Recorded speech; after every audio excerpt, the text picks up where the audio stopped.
सियासी मैदान की हर बड़ी खबर से आगाह रहने के लिए हमारे चैनल आजाद सियासत को सब्सक्राइब करें और बेल आइकन को प्रेस करें। पाकिस्तान एयरफोर्स की जो प्रोफेशनल एक्सीलेंस है उसके बारे में तो ये अर्ज है कि अब पूरे खत्ते में दूसरी तो कोई एयरफोर्स है नहीं जो इस एयरफोर्स का कोई रिकॉर्ड तोड़े।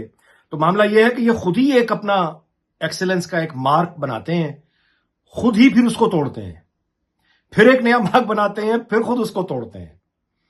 वो 1965 में जो एक यानी एयरफोर्स का रोल है वो सबके सामने है, और हाल ही में देखें तो 2019 में जो कारनामे हैं वो भी सामने हैं। लेकिन वो 2019 के रिकॉर्ड को अब फिर खुद इन्होंने ही तोड़ा है। दुश्मन के अंदर इलाके के अंदर जाके जिस तरह से कार्रवाई की है, हदफ को निशाना बनाया और खुद वापस आ गए, यानी ये तो सारी दुनिया में सेलिब्रेट हो रहा है। और इसमें कोई हैरत की बात भी नहीं है कि एक लाइन लगी हो मुल्कों की जिनके पास एयरफोर्सेज हैं कि वो आके पाकिस्तान एयरफोर्स से सीखें कि प्रोफेशनल एक्सीलेंस क्या होती है। लेकिन इसका जो जाहिर है दूसरे जो पहलू हैं उनमें हमें देखना पड़ेगा कि एक तो ओवरसीज पाकिस्तानीज वो बहुत उनके अंदर प्राइड आया है, नाराजगी खत्म हुई है। अरब दुनिया में बहुत एक खुशी है क्योंकि इसराइल और भारत इकट्ठे थे इस मार्के में, उन्होंने इसराइल को दौड़ लगाते हुए देखा है। अगर आप गौर करें तो इसराइल बिल्कुल खामोश हो गया है, यानी वो ऐसे खामोश हुआ है, यानी हुआ है कि वो चाहता है कि लोग भूल ही जाएं कि उसका भी कोई किरदार था। इतनी बुरी शिकस्त हुई है इसराइल को, तो भाग गया, दौड़ लगा गया। इसके अलावा जाहिर है कि खित्ते में भारत जो एक जंगी जुनून था उनको भी जरा करार आएगा कि ये इतना आसान नहीं होता कि पाकिस्तान को आप बुली कर सकें। ये सब इसके फवायद हैं, इम्पैक्ट हैं। चाइना जाहिर है कि वो पाकिस्तान के बहुत ज्यादा अब प्राइड ले रहा है, जिस तरह पाकिस्तानी प्राइड ले रहे हैं वैसे चाइना भी प्राइड ले रहा है।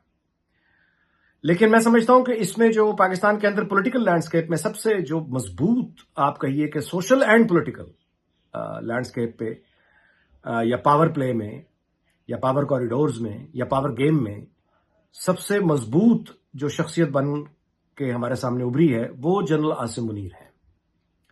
यानी कि पाकिस्तान में जो इख्तदार का जो एक आसमान है उसमें जो सूरज चमक रहा है वो जनरल आसिम मुनीर है। देखिए पाकिस्तान जो ज़ाहिर है कौम फतह का जश्न मना रही है, मनाना चाहिए, और पीस को सेलिब्रेट कर रही है जैसे DGISPR ने भी कहा।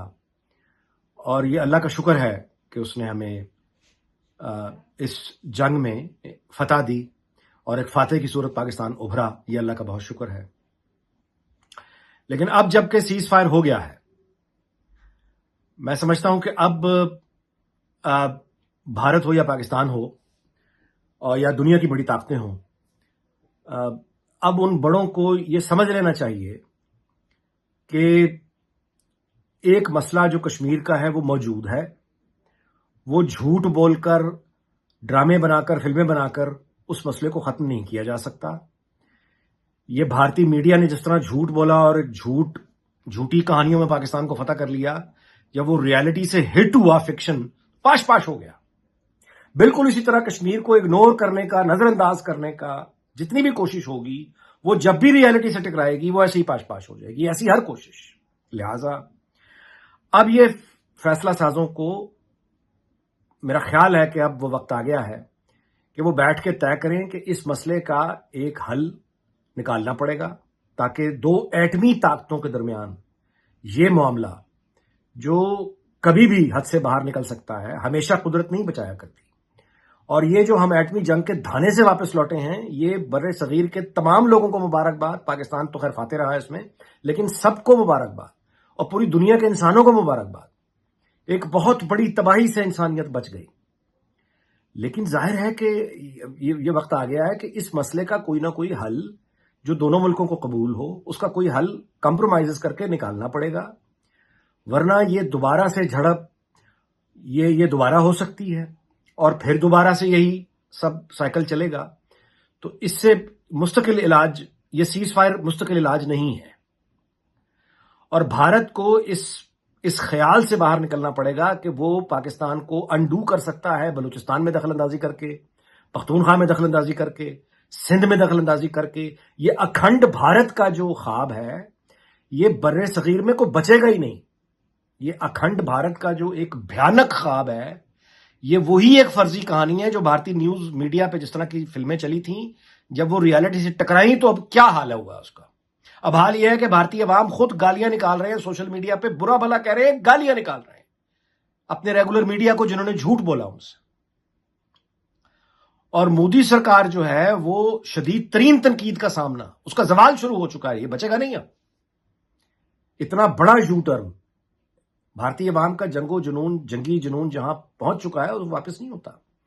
وہ اب اس کی قیمت لے گا، اور وہ قیمت مودی سرکار سے لے گا. تو آئندہ بھی حکومتیں اگر آئیں گی اور اس طرح کا پاکستان کے ساتھ ایڈونچر کریں گی، یہی ہوگا. پہلے وہ اپنی ایئر فورس لے کر آئیں گے، جوتے کھائیں گے، پھر فوج لے کر آئیں گے، میزائل کی کوشش کریں گے، وہاں سے پھر ایٹم بم کی جواب آئے گا، پھر وہ سوری مطلب ایسے کر کے واپس ہو جائیں گے. یہ کب تک تماشا چلے گا؟ اس کا حل وہی ہے کہ مسئلہ کشمیر کو دنیا بھر کی طاقتوں کو، یعنی پاکستان کئی دفعہ کہہ چکا ہے، کسی اور کو ثالثی بنا لیں، ایک دفعہ یعنی ایک ریفرنڈم پورے کشمیر میں کروا لیں. اس مسئلے کو حل کرنا پڑے گا. یہ قدرت کی مہربانی ہے کہ وہ ہمیں بار بار ان دو ملکوں کو اور پوری دنیا کو ایٹمی جنگ سے بچا رہی ہے، لیکن کب تک؟ پاکستان کی جو حالیہ فتح ہے بھارت کے اوپر، اس پہ رد عمل پوری دنیا کا میں جو آ رہا ہے وہ قابل غور ہے. عرب دنیا کی خوشی آپ دیکھیے، اس کے علاوہ سینٹرل ایشین کنٹریز وہ کس طرح سیلیبریٹ کر رہے ہیں، چائنا کس طرح سیلیبریٹ کر رہا ہے، نیپال کس طرح سیلیبریٹ کر رہا ہے، بنگلہ دیش کس طرح سیلیبریٹ کر رہا ہے، سری لنکا، بھوٹان. یعنی آپ اندازہ لگائیے کہ پاکستانی فتح جو ہے وہ اکیلے پاکستان کی نہیں ہے، بلکہ وہ خطے میں اور دنیا میں وہ تمام لوگ جو خود کو حق پہ جانتے ہیں، مظلوم سمجھتے ہیں، کمزور ہیں، کسی نہ کسی جارحیت کا شکار رہے ہوئے ہیں، وہ سب اس کو سیلیبریٹ کر رہے ہیں. چائنا ظاہر ہے ان کی ٹیکنالوجی، وہ اپنی اس پہ جو مذاق اڑا رہے ہیں سوشل میڈیا پہ، وہ بھارت کا انپریسیڈنٹڈ ہے. یعنی اس سے پہلے چین کبھی اس طرح کھل کر، چینیوں کو ہم نے کسی کا یعنی کسی جنگ میں کسی کا مذاق اڑاتے ہوئے اس طرح سے میری کم از کم یادداشت میں نہیں ہے. تو یہ رد عمل بہت کمال کا ہے. اور فرانس میں ظاہر ہے کہ ایک طرح کی پریشانی ہے، پورے یورپ میں یہ اس وقت ہوا ہے جب ڈونلڈ ٹرمپ سے اور اس کی ایڈمنسٹریشن سے تلخیاں، نیٹو میں جو دراڑیں ہیں وہ اس سے پہلے کبھی اتنی گہری نہیں ہوئی جتنی آج ہیں. تو یورپ کے ساتھ تو دگنا وہ پریشانی ہوگی نا، کہ ایک طرف نیٹو میں امریکہ کا وہ رویہ اب نہیں رہا کہ امریکہ آ کے ان کو بچائے گا، اور جس وقت یہ اپنی افواج بلڈ اپ کرنے کا سوچ رہے تھے، اس وقت چائنا جس کو یہ سمجھتے ہیں کہ مقابلہ ہوگا، اس کی ٹیکنالوجی جیت گئی ہے فرینچ ٹیکنالوجی سے. تو فرانس اور جرمنی یہی تو مطلب دو مین جن ہیں یورپ کے. تو اس میں رافیل، جس کو دنیا کا F-35 کے بعد دوسرا طاقتور ترین بہترین پروڈکٹ سمجھا جاتا تھا، اس کو توڑا دیا پاکستان نے. وہ ایک جوک بن گیا جس کو چینی بھی سیلیبریٹ کر رہے ہیں. تو یہ رد عمل جتنے بھی ہو رہے ہیں یہ ظاہر ہے کہ بہت لائق توجہ ہیں. اور ایئر فورس ویسے ہی دل جیت چکی ہے پاکستانی قوم کا.